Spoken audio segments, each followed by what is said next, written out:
Giêsu Kitô Chúa chúng ta theo thánh Gioan.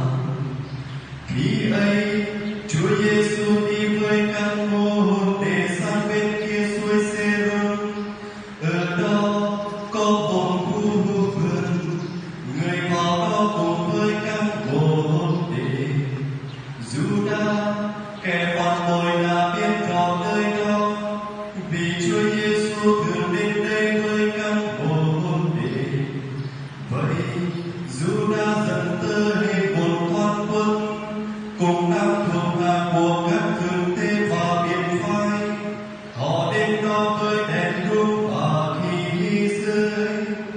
Chúa Giêsu biết mọi sự sẽ xảy đến cho mình, nên người tiến ra và hỏi chúng rằng: các ngươi tìm ai? Chúng thưa rằng: tìm Giêsu Nazareth. Chúa Giêsu bảo rằng: này ta đây. Giuđa kẻ gồm người cùng đứng đó với bọn chúng, nhưng khi người vừa nói này ta đây, bọn chúng dần lùi lại và ngã xuống đất. Người lại hỏi chúng rằng: các ngươi tìm ai? Chúng thưa rằng: Tìm Giêsu Nazareth. Chúa Giêsu đáp lại rằng: ta đã bảo các ngươi gần ta đây. Nếu các ngươi định bắn ta, thì hãy đến người này đi. Như thế là trọn lời đã nói trong những kẻ cha đã trao phó cho con chẳng để mất người nào. Bây giờ Simon Phêrô có sẵn linh gươm, liền rút ra đánh tên đầy tớ bị thương tê, chém lưng tai bên phải. Đầy tớ ấy tên là Marco.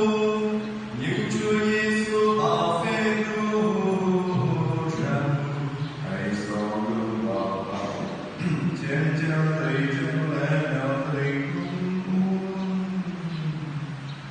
Bây giờ toàn quân trưởng quan và các thuộc hạ của người Do Thái bắt Chúa Giêsu rồi đi lại. Rồi nhiều người đến nhà ông Anna-trương, vì ông ấy là nhà phụ của ông Cai-pha, đương làm thượng tế năm ấy. Chính Cai-pha là người đã đưa ra ý kiến này cho người Do Thái, để một người trên thuê cho cả dân thì lời hơn nhiều. Còn Simon Phêrô và môn đệ kia vẫn theo Chúa Giêsu. Người môn đệ này quen bị thường thế, nên cùng với Chúa Giêsu vào trong sân bị thường thế, còn Phêrô phải đứng ngoài. Vì thế môn đệ kia là người quen với bị thường thế, đi ra nói với người giữ cửa và dẫn Phêrô vào. Con hỏi ông không là môn đệ của người này không? Ông đáp rằng: Tôi không phải đâu. đám đầy tớ và thuộc hạ có nhau một đống lửa và đứng sưởi vì trời lạnh. Phêrô cùng đứng sưởi với họ. Vì thường tế hỏi Chúa Giêsu về môn đệ và giáo lý của người. Chúa Giêsu đáp rằng: tôi đã nói công khai trước mặt thiên hạ.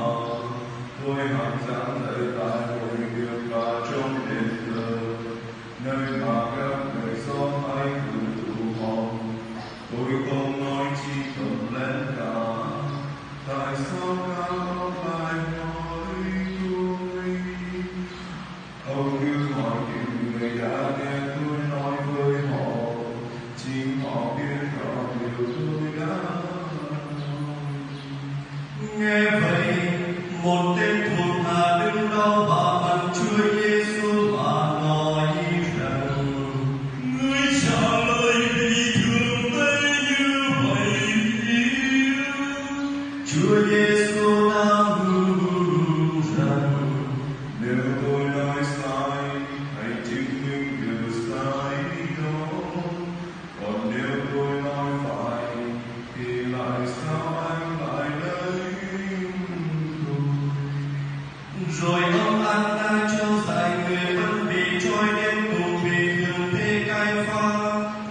Lúc ấy Phêrô đang đứng dưới, họ bảo ông rằng: Có phải ông cũng là món đệ người đó? Ông liền trôi rằng: Tôi không phải đâu. Một tên đầy tớ của vị thượng đế có họ hàng với người bị Phêrô chém đến tay cày lại rằng: Tôi đã chẳng thấy ông ở trong vườn cùng với người đó sao? Phêrô lại trôi nữa và ngay lúc đó cả gây. Bây giờ họ điều Chúa Giêsu từ nhà ông Cai-pha đến dinh quan tổng trấn. Lúc đó trời đã sáng, nhưng họ không vào dinh để khỏi bị nhớ bẩn và để có thể ăn lễ vượt qua đường. Vậy quan Phi-la-tô ra ngoài gặp họ và hỏi rằng: Các ngươi tố cáo người này về điều chi? Họ đáp lại rằng: Nếu nó không làm gì gian nan, thì chúng tôi đã không nên nộp cho quan. Quan Phi-la-tô bảo họ rằng: Các người cứ đem nó đi mà xét xử theo luật của cả người. Nhưng người Do Thái đáp lại rằng: Chúng tôi không có quyền xử tử ai. Thế mới ưng nghiệm lời Chúa Giêsu đã nói trước, người sẽ phải chết lần nào. Bây giờ quan Phi-la-tô trở vào dinh, gọi Chúa Giêsu đến và hỏi rằng: Ông có phải là vua dân Do Thái không? Chúa Giêsu đáp rằng: Con đừng mình nói thế hay con người khác nói với con về tôi. Quan Phi-la-tô đáp rằng: Ta đã phải là người Do Thái, dân ông cùng các thượng đế đã nộp ông cho ta. Ông đã làm chi? Chúa Giêsu đáp rằng: Nước tôi không thuộc về thế gian này. Nếu nước tôi thuộc về thế gian này, thì những thuộc hạ của tôi đã chết đâu, để tôi không bị nộp cho người Do Thái. Nhưng nước tôi không thuộc về chúng này. Quan Phi-la-tô hỏi lại rằng: Vậy ông là vua? Chúa Giêsu đáp rằng: Chính quan nói tôi là vua. Tôi sinh ra và đến thế gian này để làm chứng về chân lý. Ai thuộc về chân lý thì nghe tiếng tôi. Quan Phi-la-tô bảo người: Chân lý là chi? nói lời này xong, ông lại ra gặp người Do Thái và bảo họ: Ta không tìm thấy nơi người này lý do nào để kết tội. Nhưng luật lệ các ngươi muốn ta phóng thích cho các ngươi một tù nhân vào dịp lễ vượt qua. Vậy các ngươi có muốn ta phóng thích vua Do Thái cho các người chăng? họ liền ta đến rằng: Không phải tên nó, nhưng là Ba-ra-ba là một tên cương. Bây giờ quan Phi-la-tô truyền đem Chúa Giêsu đi và đánh đòn.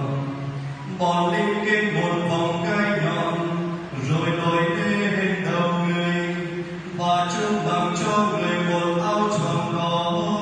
Chúng đến gần người và hỏi rằng: Tâu vua Do Thái. và chúng và gặp người.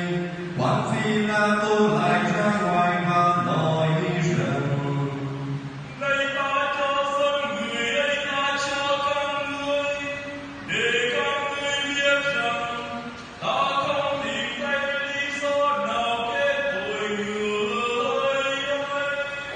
Bây giờ Chúa Giêsu đi ra, đội vòng gai và khoác áo đỏ, quan Phi La Tô